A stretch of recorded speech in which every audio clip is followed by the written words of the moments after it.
ত্রয়োদশ সংসদ নির্বাচনের ভোট নিবন্ধনে দক্ষিণ কোরিয়া সহ বিশ্বের বিভিন্ন দেশের প্রবাসীরা এখন ব্যস্ত অনলাইন নিবন্ধন প্রক্রিয়ায়। পোস্টাল ভোট বিডি অ্যাপ চালুর প্রথম পর্বে রোববার বিকেল পর্যন্ত ৩৪টি দেশের ১৭,০০০-এরও বেশি ভোটার নিবন্ধন করেছেন। তালিকাভুক্ত দেশগুলোর মধ্যে এখন পর্যন্ত সবচেয়ে বেশি নিবন্ধন করেছেন দক্ষিণ কোরিয়ার প্রবাসী বাংলাদেশিরা।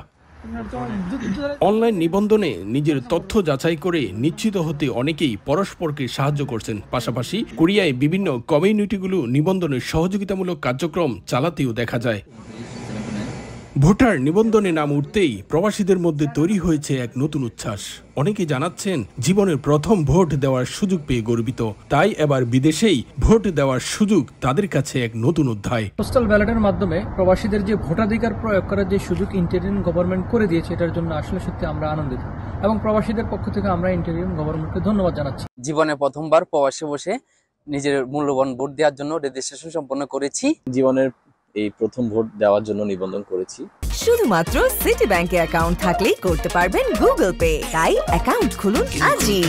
এদিকে দক্ষিণ কোরিয়া থেকে নিবন্ধনে প্রবাসীদের বড় একটা অংশ ওটিপি জটিলতায় পড়ছেন। প্রবাসীদের অভিযোগ, নিবন্ধন প্রক্রিয়ায় মোবাইল নম্বরে ওটিপি না আসার কারণে অনেকেই এখনো নিবন্ধন করতে পারছেন না।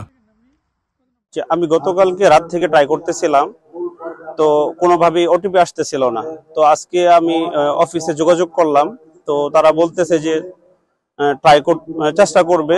নিবন্ধনের ক্ষেত্রে একটা প্রতিবন্ধকতা হচ্ছে যে ওটিপি আসে না। তো এ ব্যাপারে আমরা নির্বাচন কমিশনের সংশ্লিষ্ট বিভাগে যোগাযোগ করলে তারা এটা সুরাহার ব্যাপারে আমাদেরকে আশ্বস্ত করেছেন। ওটিপি না আসার বিষয়টিকে নির্বাচন কমিশনের টেকনিক্যাল ইস্যু বলে জানিয়েছেন হেল্প সেন্টার।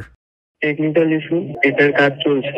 আজকের ভিতরে যদি ঠিক না হয়, এটার পরবর্তী সময় জানিয়ে দেওয়া হবে।